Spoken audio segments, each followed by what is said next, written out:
छोलिया हो या लोबिया, सफेद चने या काले चने, सब कुछ मजेदार बने।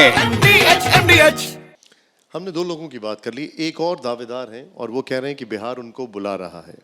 आपने नाम गेस कर लिया होगा, मैं बात कर रहा हूँ चिराग की। देखो ये लोग सब पकड़े हुए हैं। बिहार भगाया कब था? लोग बोले भगाया कब था? यहीं से सांसद है भाई, बिहार से ही। कहाँ से सांसद है? हाजीपुर वैशाली से। उससे पहले कहाँ के सांसद थे? जमुई के। उनके दामाद कहाँ के सांसद हैं? जमुई के। उनके पिता कहाँ से सांसद थे? यहीं से, हाजीपुर वैशाली से। तो भगाया कहाँ है? हम तो जब भी वो मिलते हैं सबसे पहला सलाह हम उनको देते हैं, देखो हम उम्र में आपसे छोटे हैं, मेरे 2 बच्चे हो गए, अब आप शादी कर लीजिए। और चिराग जी देखिए, ज़्यादा हम टिप्पा टिप्पणी नहीं करते हैं उन पे। हम लोगों का पारिवारिक संबंध रामविलास पासवान जी से बहुत बेहतर रहा है, लेकिन एक छोटे भाई होने के नाते एक और उनको सलाह देते हैं, अगर आपकी इच्छा है मुख्यमंत्री बनने की तो खुल के जैसे तेजस्वी रख रहा है, आप बताओ आपका क्या विजन है? कब तक आप ऐसे चलते रहिएगा? और चिराग पासवान जी 10 साल इससे पहले सांसद रहे जमुई से। दिल्ली कितना रहे या जमुई में कितना रहे वो बता दीजिए। 10 साल सांसद रहने के बाद भी लोजपा का पार्टी का कार्यालय जमुई में नहीं खुला, और अब कह रहे हैं कि बिहार बुला रहा है। केंद्र मंत्री हैं, बिहार क्या फूड प्रोसेसिंग के है ना। बिहार में मक्का है, केला है, लीची है, आम है, फॉक्सनट है, मखाना। कौन सा फूड प्रोसेसिंग यूनिट इन्होंने खोला? एक काम बता दो बिहार के लिए। डायलॉग बोलना बहुत अच्छा है, लोगों को सुनने में बहुत अच्छा लगता है, और उनकी डिलीवरी भी कमाल की है, और वॉइस कंट्रोल भी बहुत अच्छा करते हैं। तेजस्वी जी, तो वो तो एक्टर रहे हैं। तेजस्वी जी, जब बजट पेश हुआ तो ये आरोप लगा कि बीजेपी ने सारा बजट बिहार फोकस रखा, और अब आप लोग कहते हैं कि बिहार के लिए कुछ करते नहीं हैं। क्या है, बिहार में जो भी रीपैकेजिंग की गई, जो पुराने योजना थे उसको भी जोड़ करके अनाउंस किया गया। केवल जो दिखाया जाता है वो होता नहीं वास्तविकता में। जो भी बिहार में इन लोगों ने अनाउंस केवल अब तक घोषणा ही की है, और इनका इतिहास रहा है केवल ये घोषणा ही करते हैं, ज़मीन पे कुछ नहीं करते। अगर उस घोषणा में भी बिहार के लिए घोषणा है और आप हमको दिखा दीजिए वो सारा घोषणा, हम बता देंगे कौन कौन से सरकार का कब कब का ये घोषणा है, अब तक जो है नहीं पूरा हुआ। पुरानी बातें, कहीं कुछ नहीं। बिहार में क्या, प्रधानमंत्री जी तो जब जिस राज्य का चुनाव होता है उसी राज्य को नंबर 1 बनाने का बात करते हैं, तो नंबर 2 और नंबर 3 राज्य कौन रहेगा? हम तो इतना ही चाहते हैं कि बिहार को आपने सहयोग नहीं दिया। सरकारी योजना सरकारी स्कीमें जो हैं,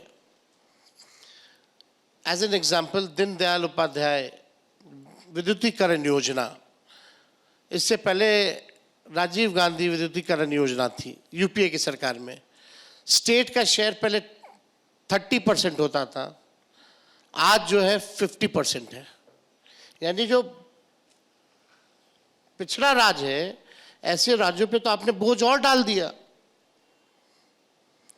इसीलिए तो हम लोग भाई डिमांड करते हैं कि बिहार को स्पेशल आप रिलीफ दीजिए।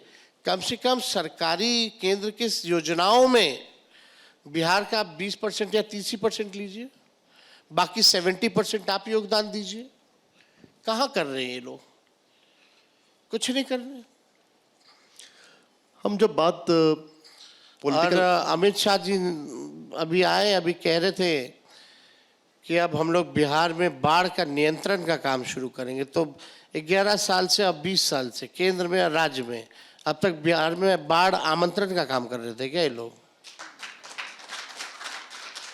अब जागे हैं कि भाई 73% टेरिटरी जो है बिहार के फ्लड में प्रभावित रहता है। यहाँ पर प्रशांत किशोर आए थे और जब हम पॉलिटिकल एनालिसिस की बात कर रहे थे तो उनसे बड़े सारे सवाल पूछे हमने। उनका ये कहना है कि जो चुनावी नतीजे आएंगे उनमें आरजेडी की जो परफॉर्मेंस होगी वो 2020 से ज़्यादा खराब होगी, कम नंबर्स आएंगे, और जेडीयू तो बहुत ही नीचे आएगी, 25 से कम। और अगर ऐसा नहीं हुआ तो वो राजनीति छोड़ देंगे। सब लोग बोलता है, नया नया लोग आता है तो सब यही बोलता है कि अगर हम नहीं करेंगे तो छोड़ देंगे। हम कभी नहीं बोले कि छोड़ेंगे, और हमने काम किया। जो करने वाला होता है ढिढोरा नहीं पीटता, डायलॉग बाजी नहीं करता, वो अपने काम में ध्यान देता है। वो कहते हैं कि उनका एनालिसिस गलत नहीं होता, उन्हें 14 मुख्यमंत्री भाई बनाए। पंडित हैं तो भविष्यवाणी करने का उन्हीं को ना अधिकार है। अच्छा, मुझे वही एक कर बात सकते बताइए, आपको वो बार बार हर रैली में, इस मंच पर भी उन्होंने 9th फेल कहा, आपको बुरा नहीं लगता है? फेल कहते हैं, हम पास थे बल्कि, और I was a very good student. पढ़ाई में हम बहुत बढ़िया थे, लेकिन मेरा सचिन तेंदुलकर जी को देख करके एक पागलपन, एक जुनून आ गया कि हमको भी सचिन जैसा बनना है और देश को रिप्रेजेंट करना है। उसके बाद से मन ही नहीं लगा पढ़ाई में। But I was honest guy.